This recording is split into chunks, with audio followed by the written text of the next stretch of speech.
ఇప్పుడు BRS party మేము డబ్బులిస్తే ఆగింది, మేము కోర్టు దగ్గర నుంచి తెచ్చుకుంటే ఆగిందని వీళ్ళు భ్రమపడ్డరు గానీ, వీళ్ళు డబ్బులిచ్చినా వాళ్ళ ఒప్పందం అనేది గూడా బీజేపీకి వాళ్ళు ఎప్పుడు ఏం జేయాలో మీరు జూషిండ్రు.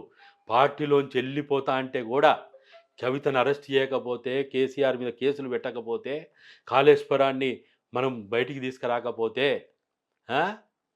బీజేపీకి ఒక్క సీట్ రాదని అంటే గూడా, బీజేపీ నుంచి రాజీనామాలు చేసి పోతుంటే గూడా, కేంద్ర నాయకత్వం ఉలుకు లేదు, పలుకు లేదు. మేమెప్పుడు అరెస్ట్ చేయాలనో, ఎప్పుడు కేసు పెట్టాలనో, మాకొక లెక్కున్నది, మాకొక దిక్కున్నది, దాని ప్రకారమే చేస్తామని చెప్పిండ్రు.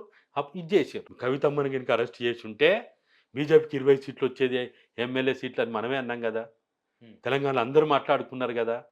దాని ప్రకారం జూస్తే, మరి అరెస్ట్ చేయనందుకే రాలేదు గాబట్టి, అరెస్ట్ చేసినందుకు లాభం జరుగుద్దని అనుకుంటాం గదా! అయితే ఈ లాభం జరుగుతదా లేదా అనేది జూన్ 4వ తారీఖు నాడే తేలుతది.